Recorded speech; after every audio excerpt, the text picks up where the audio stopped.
This is lesson 10 in domain 10, and this lesson is called Building a Nation with Words and Ideas.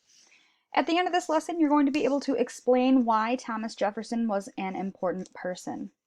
Before we get started, like always, we do have some vocabulary words that you'll have to know as you listen to this story, this read aloud. The first one is anniversary, a date that is observed annually, such as a wedding date. The next is architecture, the design and construction of buildings. Domed, shaped like a hemisphere resembling the top of someone's head. And university, a school for learning beyond the high school level. Now, Benjamin Franklin enjoyed the company of another patriot named Thomas Jefferson from Virginia. Jefferson was often the youngest person in the room when the founders met in Philadelphia, whereas Franklin was often the oldest. Like George Washington, Thomas Jefferson was always ready to serve his country, but the place he most liked to be was at home with his family.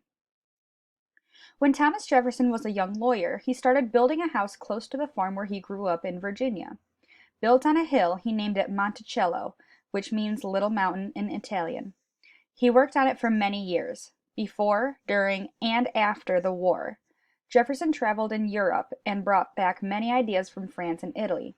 Because of Monticello and some other buildings he designed, Jefferson is called the father of American architecture.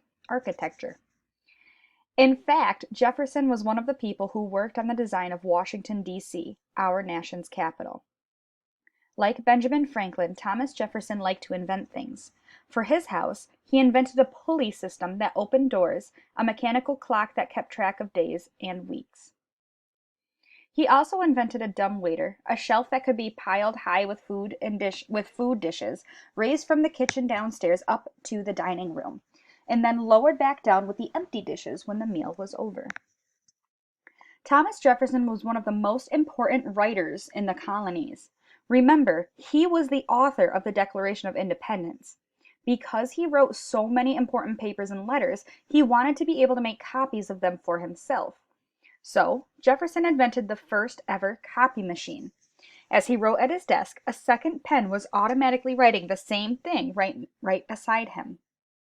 He also invented a lap desk that he could carry with him on horseback, holding all of his paperwork and office tools so that he could continue his work away from home.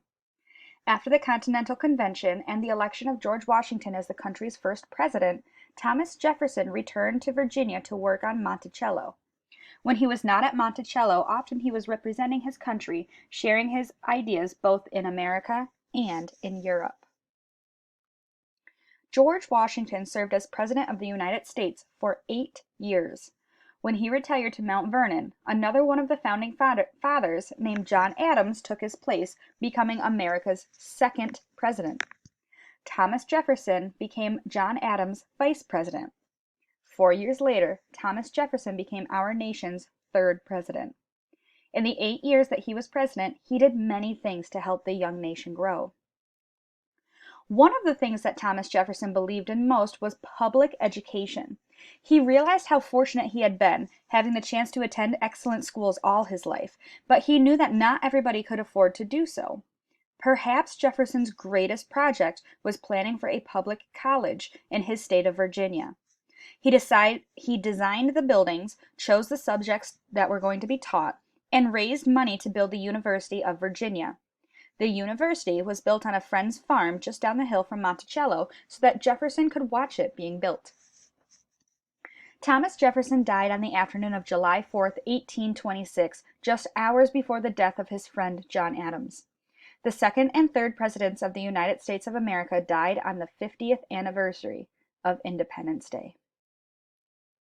Like George Washington and Ben Franklin, Thomas Jefferson is remembered in many ways today.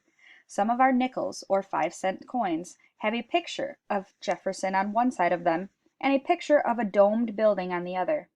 Can you guess what that building is? You got it, that's right. It is his beloved Monticello home. So that was a little bit about Thomas Jefferson, one of our presidents of our American country, If you need to go back and review anything, please do so now. Once you are finished, please return to Seesaw to do the activity and to explain why and how Thomas Jefferson was important and what kinds of things he did for our country.